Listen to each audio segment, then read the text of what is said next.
ഒരു ബിസിനസ് മുന്നോട്ട് കൊണ്ടുപോകുമ്പോൾ അയാളെ കാത്ത് ധാരാളം ചലഞ്ചസ് ഉണ്ടാകും. എംപ്ലോയീസിൻ്റെ പ്രശ്നമുണ്ടാകും, ലോണിൻ്റെ പ്രശ്നം, ഇൻവെസ്റ്റേഴ്സിൻ്റെ പ്രശ്നം, പിന്നെ നമ്മുടെ ഫാമിലിക്ക് നമ്മളെക്കുറിച്ചുള്ള പ്രതീക്ഷയോ അമിത പ്രതീക്ഷയോ അതിൻ്റെ ഒരു ഭാരമുണ്ടാകും. ലോസ് സംഭവിക്കാം, ബിസിനസ് കുറയാം, നാനാഭാഗത്തു നിന്നും വരുന്ന വിമർശനങ്ങളുടെ ഒരു പ്രശ്നമുണ്ടാകും.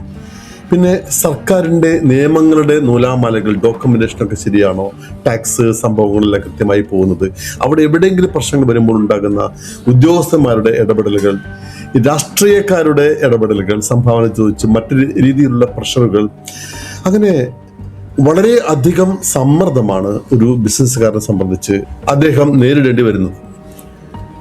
ഇതിനിടയ്ക്ക് ഇവർക്ക് സംസാരിക്കാൻ പലപ്പോഴും ആരുണ്ടാകാറില്ല, മനസ്സ് തുറന്ന് സംസാരിക്കാനായിട്ട്. ബിസിനസ്സുകാരുടെ വിജയങ്ങൾ പലപ്പോഴും ആഘോഷിക്കുവാനായിട്ട് മാധ്യമങ്ങളും സുഹൃത്തുക്കളും ഒക്കെ ചുറ്റുപാടൊക്കെ ഓടി നടക്കും. ചില മാധ്യമങ്ങൾ നമ്മൾ ഇന്റർവ്യൂവിന് വിളിക്കും, നമ്മളെ പല പല വേദികളിൽ അതിഥിയായിട്ട് വിളിക്കും, അതൊക്കെ നടന്നുകൊണ്ടിരിക്കും. പക്ഷേ ബിസിനസ് ഒന്ന് താന്നു കഴിഞ്ഞാൽ, ലോസ് ആയി കഴിഞ്ഞാൽ, സ്ട്രഗിൾ ചെയ്യുമ്പോൾ കൂടെ നിൽക്കാനോ അത് ചോദിക്കുവാനോ അതിനെ രക്ഷപ്പെടുത്തുവാനോ സമൂഹം അങ്ങനെ തയ്യാറായി പലപ്പോഴും വരാറില്ല. അവിടെയൊക്കെയാണ് പലപ്പോഴും ബിസിനസ്സുകാർ പതറിപ്പോകുന്നത്.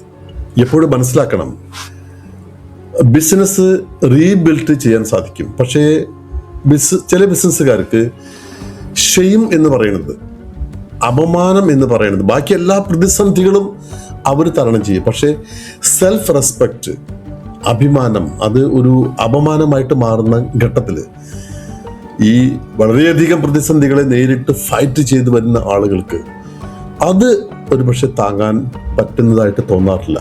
ചിലരെ സംബന്ധിച്ച്, ചിലർക്കത് പ്രശ്നമല്ല. അപ്പോൾ മനസ്സിലാക്കേണ്ടത്, റീബിൽഡ് ബിസിനസ് എപ്പോഴും ഏത് ഘട്ടത്തിലും റീബിൽഡ് ചെയ്യുവാനുള്ള പോസിബിലിറ്റി ഉണ്ട്. ബട്ട് ലൈഫ് നഷ്ടപ്പെട്ട് കഴിഞ്ഞാൽ ആ ഓപ്ഷൻ അവിടെ അവസാനിച്ച് പോവുകയാണ്. സോ ഓൾവേസ് റിമെമ്പർ, ലൈഫ്, ജീവിതമാണ് എല്ലാത്തിലും ഉപരിയായിട്ട് നമ്മൾ കാണേണ്ടത്.